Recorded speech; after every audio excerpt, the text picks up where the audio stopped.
A very warm welcome to IDFC First Bank presents Leaders of Tomorrow Season 11. I'm Ritwika Gupta and you're watching our very special Eye on Dubai series coming to you straight from the heart of the city itself, Dubai. Today we'll be focusing on Dubai's logistics sector. What are the growth prospects, the emerging trends, sustainability, green logistics, and of course the India story. I'll be in conversation with Abdulla Al Hashmi, COO DP World. Listen in.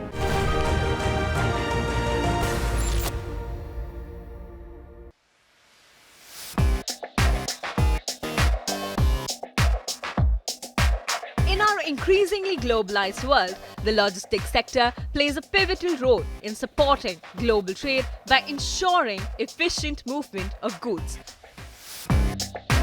The logistics sector not only enables businesses to expand their market but stimulates economic growth.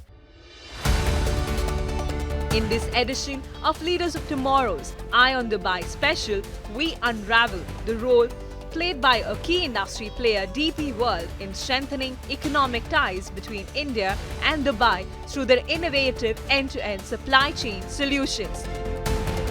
We discuss the impact of the Comprehensive Economic Partnership Agreement, advantages offered by Dubai in fostering an environment of growth, importance of sustainability, and chart the emerging trends of the logistics sector. Let's dive into this dynamic partnership to decode the evolving logistics sector and its path towards creating a bright future for the world of trade and commerce. Mr. Abdullah, thank you so much for speaking to us and welcome to Leaders of Tomorrow. You are most than welcome and thank you very much for having me on this show. Thank you. And, I would like to begin this interview by talking about the macro picture. Tell me, as a trailblazer in the logistics sector, how do you perceive DP World's role in strengthening business ties, trade relations between India and the UAE? So DP World vision is to enable trade, to make cargo flow flawlessly between continents, between countries and between cities. And India is an integral part is an important trading partner for the United Arab Emirates and for the world as a matter of fact. And as a trade enabler, globally we would like to push for cargo, push for Indian-made cargo to be exported to the world. Yeah. We would like to enhance the bilateral trade between DP World and between India and the United Arab Emirates. Okay. We had a lot of initiatives rolled out over the past few years in order to offer the traders and the merchants an end-to-end supply chain solution. Mm-hmm. We've created the India Bridge Initiative, which integrates all of our infrastructure and offering to provide a flawless market access for Indian produce into the UAE and vice versa. Sure. So if you can also give us an overview of the logistics sector and in terms of some of the emerging trends, and especially what role does technology play here? How has digitization, transformed logistics as an industry? So we see, especially post-COVID-19, we have seen a lot of new trends emerging because the world have realized how fragile the supply chain system is. Sure. How defragmented it is. So the urge to digitize this sector has become extremely important to de-risk another global shock. So we saw a lot of companies in the race to offer an end-to-end supply chain solution, and this involves having technology. So technology is really a core at any endeavor to offer an end-to-end supply chain solution. So from us, from Jabal Ali and from DP World perspective, we have invested a lot. We have, as a matter of fact, a technology center that is based out of India, Goram. Yeah. And another two are is going to be open very, very soon. We have introduced a new service, a digital freight forwarding service under a company that is called C-Rate. We have implemented a tool that is called Zodiac throughout our terminals across the globe. And if I pause for a second just to explain a little bit on C-Rate, the digital freight forwarding system. The end game here is that a trader does not require to pick up the phone and call multiple vendors. No, they can go online through C-Rates, book their containers. They can go through Dubai Trade and manage the entire process of appointing a trucker, passing their custom bills, all the practicalities that needs to be fulfilled with government authorities actually done there itself. Right. So this is what we are trying to achieve, and we are trying to replicate this not just in Dubai but elsewhere as well. Wonderful. As sustainability is gaining prominence with COP28 as well around the corner, and there's a lot of conversation happening around green logistics, tell me the kind of initiatives that DP World has undertaken as far as sustainability is concerned. So we have done a lot as a group. When it comes to the port itself, we have equipped the port with the needed gears in order to power the ships while it's idling at the port. So a ship will come, they will berth, and during their time they need to remain operational, right? Which means that they need to consume diesel. So we've created the connection they need so we can plug into the ship, keep it running without consuming diesel. Nice. We have electrified all of our equipments, or either on energy or on electricity, whether it's the large gantry RMGs that you see here. Most of them, or the forklifts that we use, all of these tools have been converted to be green and sustainable. Wonderful. I think you did mention, but I also want to talk about the Dubai traders market, the Bharat Bazaar actually. How do you think an event like this, is instrumental in augmenting, trade and export, between the two countries, India and the UAE? So Bharat Bazaar is an integral piece of the historical CPR agreement that we have signed with India. And as a matter of fact, it is the first comprehensive economic partnership agreement that the UAE have signed. Right. And the first is India, and this tells you a lot. It tells you that there is a special relationship that exists, and it is being solidified by this CPR agreement. Yeah. And going back to the Bharat Bazaar, the objective of the Bharat Bazaar is to create the most affordable commercial window for Indian produce, not just to GCC and to the UAE, but to the world. Okay. So the ultimate objective is to bring all the merchants, all the producers, their goods into the Bharat Bazaar. And the beauty about Bharat Bazaar, it is located in Jebel Ali Free Zone, yet it is it can enable traders to do business in both jurisdiction, in the free zone and in the local market, from a single establishment. Okay. So historically, a trader should have they should have an establishment in the free zone and an establishment in the local market. The free zone will focus on re-export activities, whereas the local market will serve the local market. Today, we brought this into one place. Wonderful. Mr. Abdullah, Dubai is a thriving business landscape, especially for entrepreneurs around the world, Indian entrepreneurs as well. Tell me the kind of offerings that you have, whether it be incubator programs or other related offerings, that can sort of help these entrepreneurs establish their businesses in the city. Sure. Dubai is a very fertile soil for small and medium enterprises. The city policies, procedures, rules and regulations, they evolve around incubating business. And we've seen an increase in the number of registration in Jafza and in the other free zones from the beginning of the year till today. Yeah. There is, so for example, if I speak about Jafza, we have the incubation center, India Incubation Center, that provides the Indian establishment or the Indian entrepreneur the ability to enter Dubai market at a 60% discount. So they will save 60%, and the program is for 3 years. We've seen a lot of entrepreneurs coming into Dubai. Yeah. So this is one of the initiatives, and there are many other such initiatives in town. So I'm also keen to understand the kind of opportunities and initiatives JAFSA provides for the Indian community here, the Indian business community here. What can you tell us? Jebel Ali in particular, Jebel Ali Free Zone is a gateway to the region and to the world. We have more than 1,300 businesses from India that chose Jebel Ali as a home to their base. Okay. They transact and do business not just in the UAE but across the globe.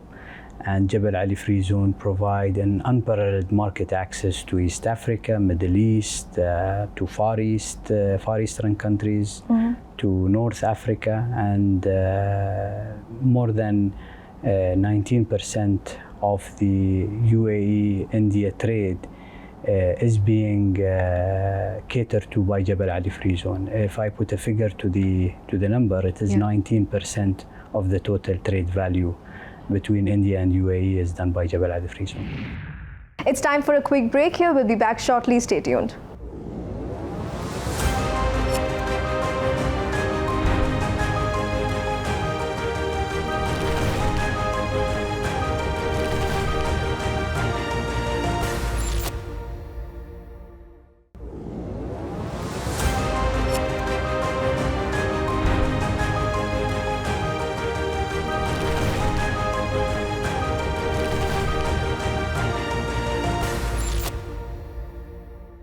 Welcome back to IDFC First Bank Presents Leaders of Tomorrow Season 11. You're watching our very special Eye on Dubai series and in conversation today with DP World.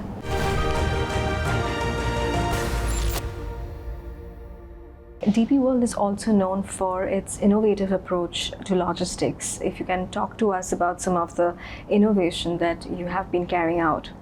So we spoke briefly about sea rates. We spoke briefly about Dubai trade. We have other technologies and other disruptive innovations that has been launched a few years back. So one of them is Box Bay, for example. So if I were to describe it, it's a vending machine for containers. It's a hotel for container. Is that possible? Wow. Yeah. So if you look at the containers, they are being stacked on the top of each other. And you have a limitation of stacking 5 containers at max. So what we have done, 5 to 6, depending on the load. So we've created the concept of Box Bay to enable the stacking of up to 12 containers. So we created a compartment for each box, and we have, of course, the reason why we can't stack beyond 6 because of wind, etc., and there could be a possibility for the containers to topple and fall. But this vending machine enables you to stack 12, and there is no reshuffling cost. So if you have a container that is right at the bottom, you need to move 5 in the traditional container terminal. And this you don't, because you can pick up the first container or the last container without shuffling any container. So it reduces 60 to 65% of the land requirement. It is much faster from a handling perspective. And we have rolled the proof of concept here in Jebel Ali. For the past 2 years, and now the first official commercialization of this product will see the light in Korea, which was agreed and signed early this year.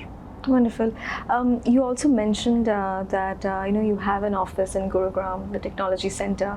So tell me, as far as India is concerned, is technology the focus there in terms of tapping into India's tech talent and digital pool? Of course, it's technology is one thing, and the growth of India is another thing. So I'll start with the technology.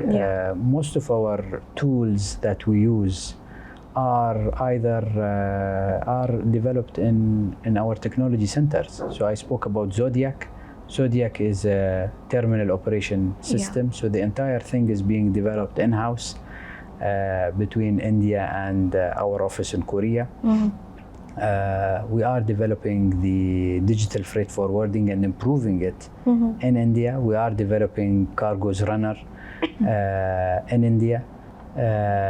All of the tools and technologies that we develop is in-house by DPW, employed talent, and it is based out of India. We have 3 centers. We have one in Gurugram, and we have one in Hyderabad, and we have the third one that is located in Bangalore. More than 1,000 talented individuals from India are employed in these 3 R&D centers. It is a very important piece for DP World Group strategy, because this is where all the technology is being created to provide an end-to-end supply chain solution for DP World Group. In addition to that, we have India. We're not a stranger to India at all. We have 5 terminals there. We have 3 economic zones. We have a terminal in 2 terminals in Nhava Sheva. We have in Mundra, Cochin, Chennai. We have 6 mega terminals are being planned for construction in Gujarat as well. So we are investing in the logistics space, and we are investing in the economic zone vertical, and we are investing in the logistic vertical as well in India, in addition to technology. Fantastic. You briefly spoke about the CPR agreement. I want to understand from you, what do you think is going to be the long-term implication and impact of this agreement in terms of further boosting the relationship, the business ties between these 2 countries? We just begun, let me be clear, and the 15% growth that we have seen in trade and bilateral trade between the UAE and India is just the beginning. And we expect much more to come out of this. The 2 leaders have agreed to $100 billion by 2030, and I'm confident that we will achieve that. Today we stand at 85 billion US dollar of bilateral trade. It will grow, and it will exponentially grow. The CPR agreement removed the custom duties and of more than 80 to 85% of all the products. So it is set to grow, and I am confident that we will reach the target set by the 2 leaders. Great.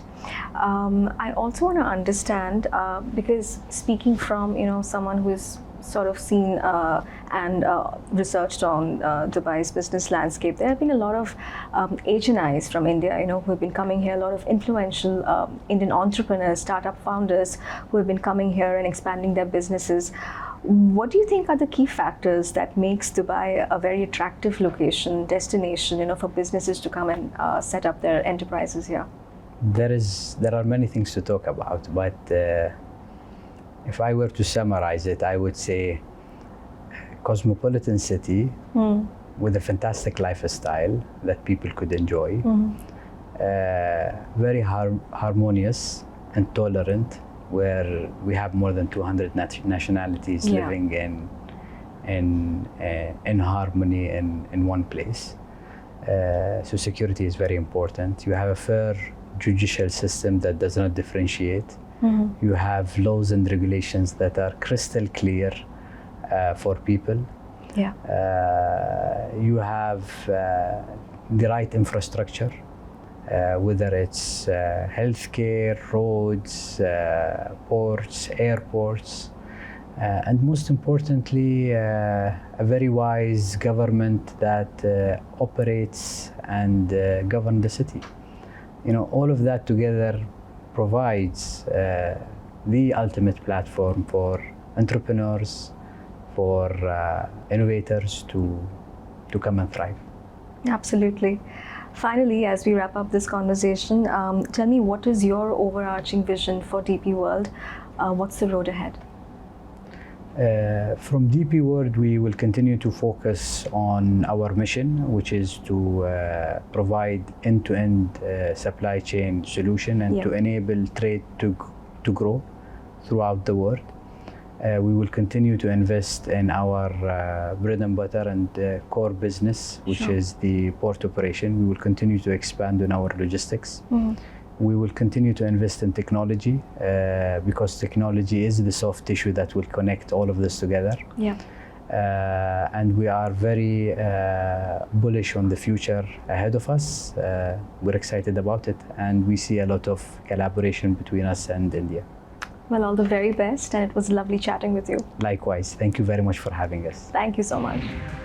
On that note, it's a wrap on this episode of IDFC First Bank Presents Leaders of Tomorrow Season 11. We hope you enjoyed the conversation. Thank you for watching. Goodbye.